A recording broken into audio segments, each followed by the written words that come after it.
Hey, welcome to the channel. My name is Jason, and here I talk about all things story. And yes, the story I am talking about today is one of my own.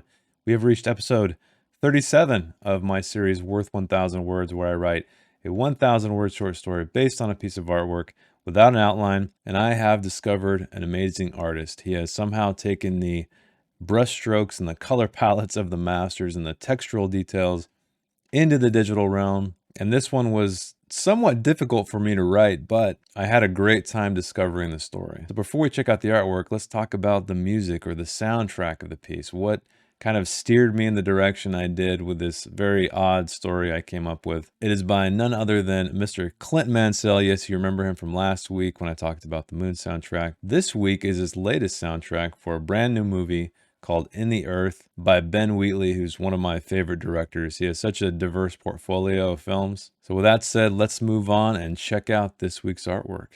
This week's artwork is titled Hive, and it is by an artist named Vladimir Motsar from Kherson, Ukraine.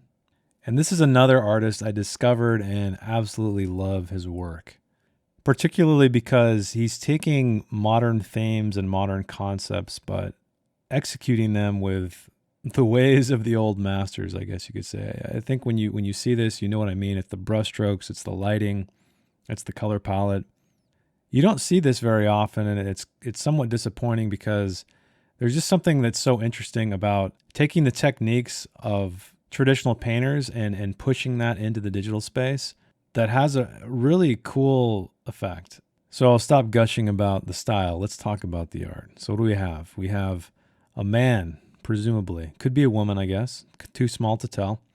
But this person is walking toward these two very gnarled trees, and it's funny. I don't remember what these trees are called that these remind me of, but back home when I was a kid, I used to see these all the time when they were pruned. They had these very like bulbous, gnarled branches. Now these are kind of the inverse of that, right? You have these odd, like almost barnacle-looking knots at the bottom.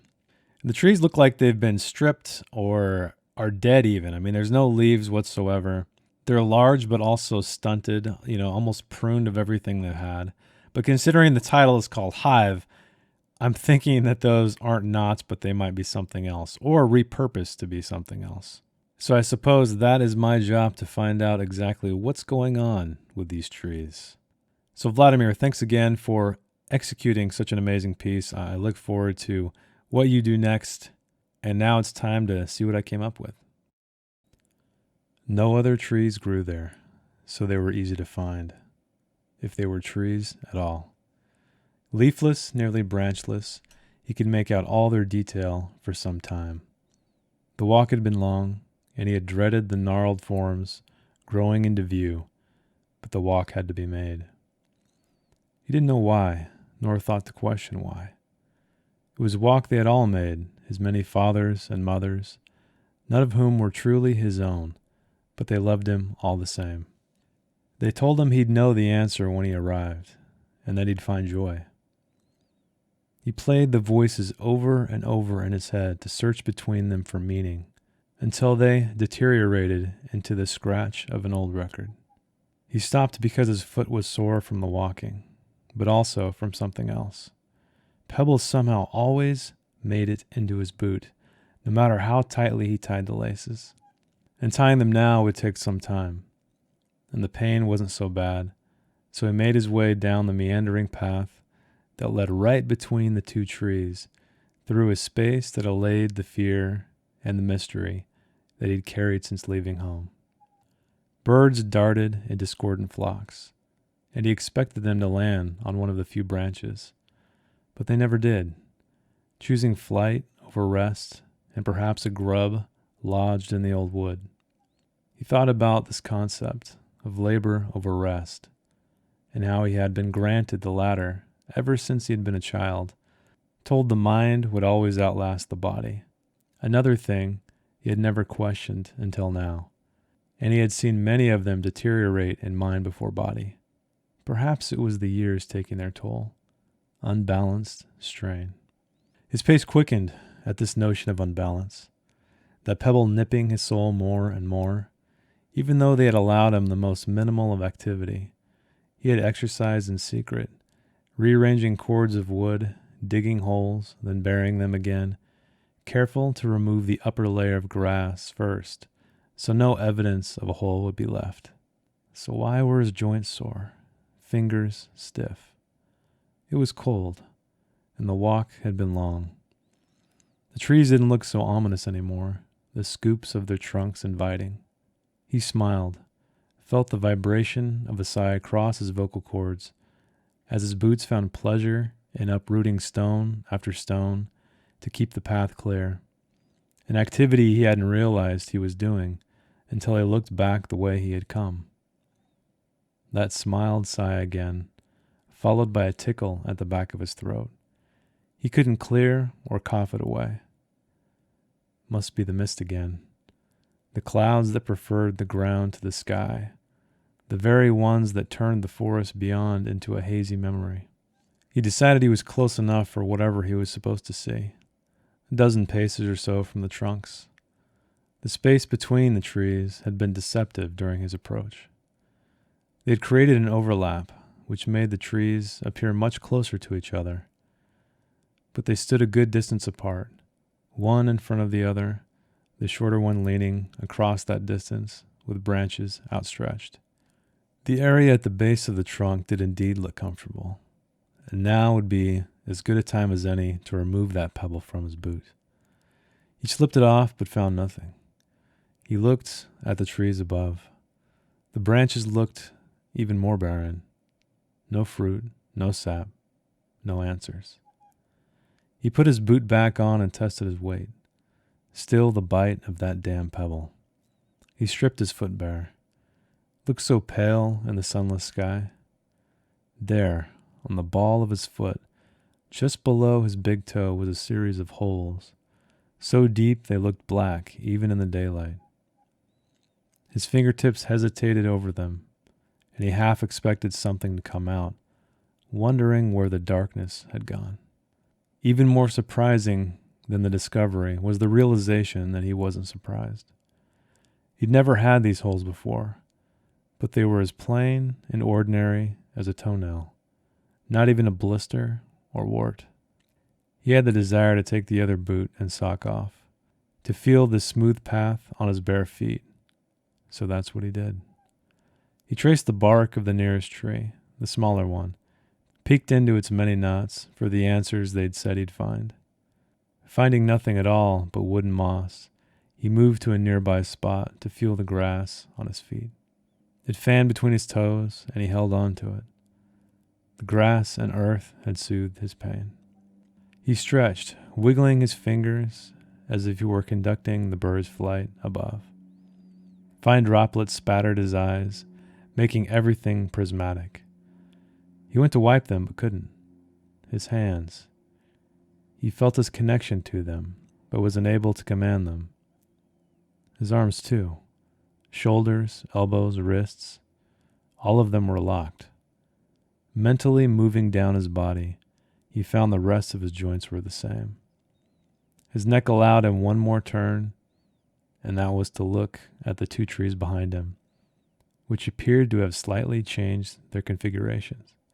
The branches of both reached toward him, lower than he had remembered them being, and his own arms reached back. His eyes, thankfully without joints, frantically scanned where they could for the answer they had all promised him. His false mothers and fathers, who he would curse their name if he had been able. Then he saw it, from a swollen knot on the smaller tree, something as pale as his foot. It spilled from that hole to the earth, with toes of its own, fingers of its own, eyes of its own, a voice of its own, and very alive. Again, I'm very grateful for a meaningful title. I can't tell you how many of these just say practice 3 or sketch 2. So something called the Hive, it gives me something to work with. It gives me a starting point. And I know maybe that seems lazy because they have artwork to look at, but it's a little part of the prompt. So this was a tough one. I think anytime you don't have two characters to interact, or two people, or even a person and a monster of some kind. All I have are these two trees and this young man or woman, I don't know. Anyway, that's what makes Ollie's the challenge. But there's a couple interesting things that I was looking at. The space between these and the fact that these trees are kind of leaning toward each other.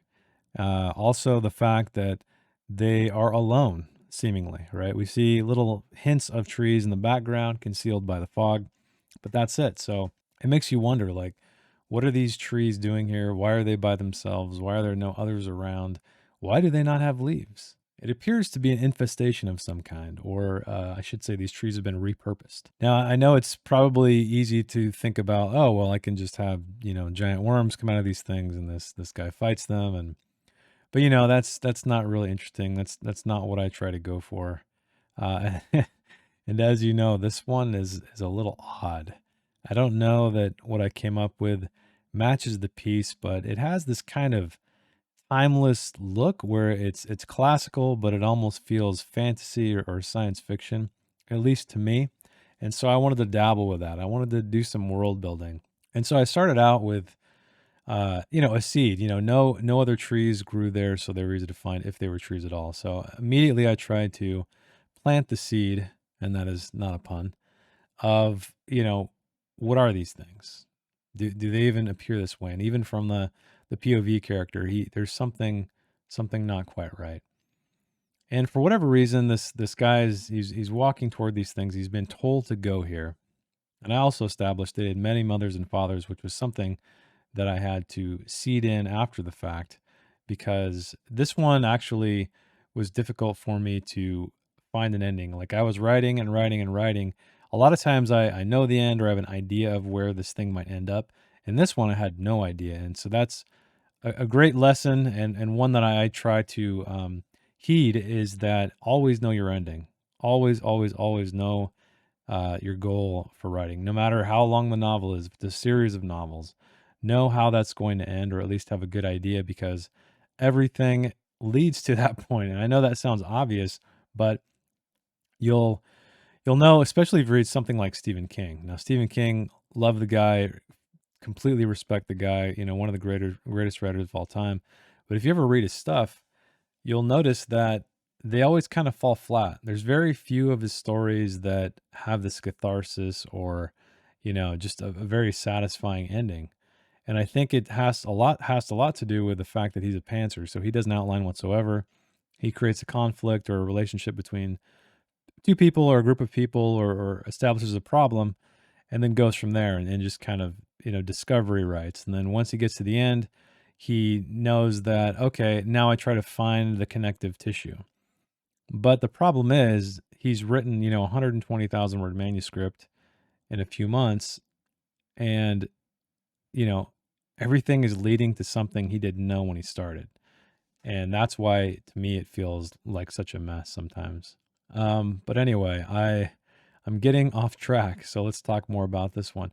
You'll see above, if you're watching this, that I did add the discovery of these odd things on his feet, these little holes on his feet, which are an obvious callback or an obvious indication of these hive-like holes on these trees. And once I got, a little over halfway, I was like, "Oh, man, I need to tease that out a little bit more. I need to have that happen later." So I moved that entire paragraph farther down. And again, this is the problem with not knowing your ending. If I knew I was going to end with, these weird trees, maybe they were entities of some kind, like him, like they're his mother and his father, and they're birthing another one of their children, that creepy pale baby that just rolls out of the hole onto the ground. I would have understood where I was going with it. So I already knew I was going to make a connection to him and the trees with those holes in his foot, but I knew that that reveal had to happen much later. And so what I did is I just kind of acknowledged it at the beginning. He had a pain in his foot, no big deal. He'll do it he'll check it out later. It's not that bad. And then I kindly again, I mentioned it just to remind you of this thing, and then finally he looks at his foot and sees it. But by then I'm at the end of the story, so it's okay. That's where you want to reveal it. And I wanted to create this just kind of odd atmosphere, because it is a really strange painting, right? There's no other trees, as I said, like anywhere to be seen, and it's almost as if these are um they've they've blighted the land around them, I guess. Because like why is there nothing else here? Why are the rest of the trees kind of hiding in the mist, beyond the hillside or whatever that is? They appear to be lower to me anyway. I don't know. And so that's why I was talking about the birds darting in discordant flocks. And they were kind of avoiding the trees, and that was a little indication. I probably could have done a better job of adding more details like that, I think, throughout. But and then in these chapters as well, I was trying to create some world building. So I didn't do this until the end, where I established, or I wanted these trees to kind of be what this man came from, his mother and father, so to speak, and he was being sent back for some reason. Maybe the people that raised him in this village, maybe he helped them in some way, and they were tasked to raise him to adulthood so he could go back and then join his mother and father and become one of them and just complete the cycle or continue the cycle. I don't know. I think there's enough vagaries in there for the reader to kind of pull something from. He has many fathers and many mothers, because none of them are his own. And so we there's something special about him, right? Because if he has an entire village or town looking after him, there's something different about this person. And why did they forbid him to from exercising? That's another thing. And I kind of wish I would have used that. And it was thinking about it while I was getting to the end. I was like, well, maybe they want him to not be too physically fit because they're worried that he'll escape his fate somehow. They want to keep him, mushy and weak. And so that was my thinking there. I didn't really do anything with it, and so it does feel like a little bit of a just unnecessary detail that goes nowhere. But I don't know. I kept it in. I was already going an hour and a half and needed to wrap it up. And I think that's, again, part of the problem why I didn't know my ending when I began. And I know that can be really difficult, especially when you're not outlining or you just pop this thing open and you stare at it for a couple minutes and just start typing. But it's worked out in the past. This one I think mostly works. There's some things I do like about this for sure. I like the just how odd it is. I like the fact that there's mystery behind this character, and he's sent to this spot, and then all of his quote unquote mothers and fathers told him that he will have his answers once he reaches there, and he does. He does get his answers, not that ones that he likes, and it continues to cycle. And at first, I thought maybe he'd get there and just turn into one of these trees, and that would be that. But there's something about the cyclical nature of it. About there's a reason why he had to go back more than just being one of the trees. So he had to essentially become planted himself and start to become one of these things before the other child could be born, and that was kind of an indicator. And maybe these things are just they require many years to cultivate or grow into what they need to be to come back and continue the cycle. So there's a lot of blank space in the world building, but I think that's okay because I seeded the fact where he came from. He was told not to exercise. He was told, the body usually or the mind is more important than the body. So little things like that, I think, are enough for a reader to understand or to come to some conclusions, or at least give them an idea of where they can go with the idea. So you can see here, I cut that entire entire fat paragraph and pasted it down because this is about the time where I'm starting to figure out, okay, I need to put this back, and I still wasn't quite to the end yet. So I'm only at 645. I have a solid 350 words to go, but I still wanted to figure that. I said, you know what, I need to see this. I need to make sure I have enough words to do what I want to do before I get to the end. And this one, thankfully, it didn't take too long to edit to get down to 1,000 words. I was able to kind of pick through it and, remove some unnecessary things or add some extra things here and there to get to it. Whereas sometimes you'll notice that I've struggled quite a bit to hit that very arbitrary number of 1,000 words. That's part of the challenge. And I was changing the world building back there a bit. I did not establish that he had many mothers and many fathers in the beginning, so I had to go back and do that. Once I knew that these two trees here were his parents essentially. And there's a lot of kind of human elements if you see it. And I know that's pretty obvious if you think about a tree, like the branches being the arms and the fingers, but these ones particularly have that look, especially the one on the left. That rightmost branch, it has just this. It almost looks like a reaching out hand, and then you'll notice that really the dominant ones are in the left and the right, with the exception of the tall one, which to me kind of indicate arms on a person. So that was interesting, and I'd really love to know the intention of the artist here, and where this idea came from, why this person was going there, if there was any idea at all, or if it was just a mysterious image, because it is pretty unique. This is not something you typically see on ArtStation. A lot of concept art and monster battles and character portraits and things like that, but these kind of things, these are the hidden gems that I find. And while this story did not come easy, I wouldn't say it was one of the more difficult ones or the ones that took me the longest, but it was not one of the shorter ones either. So it's somewhere in the middle. And see here, you can see I'm starting to seed in that finally he's noticing these areas at the base of the trunk that look comfortable. And what I was trying to do with that is the same thing when I started at the very top when I said this allayed his fear and any mystery, meaning that just the mere sight of these, he doesn't know why, but they're soothing him. The closer he gets, the more comfortable he gets, regardless of how creepy, ominous these things look. He's coming home essentially, and that's what I was trying to do with that. So in the beginning, as I said, I start with the second he saw them, they weren't so creepy anymore.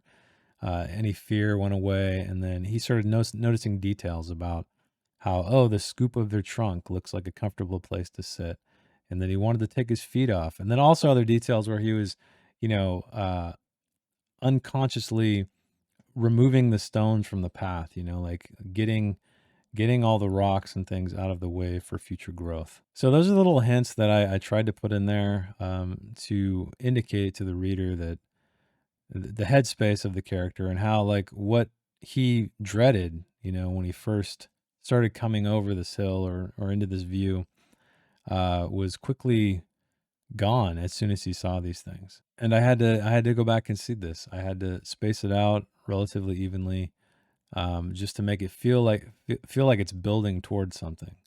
That's what you always want to do, is make sure things feel like they're building towards something, not just a random occurrence at the end. Unless that's sort of the theme of your story. You want it to feel chaotic and senseless, but most stories aren't that way. You want to have it to feel like a progression. You don't want it to feel random. And so just adding little elements like that are extremely important to making a story feel cohesive. And here I was playing with the idea of the smaller one and the larger one being, female and male.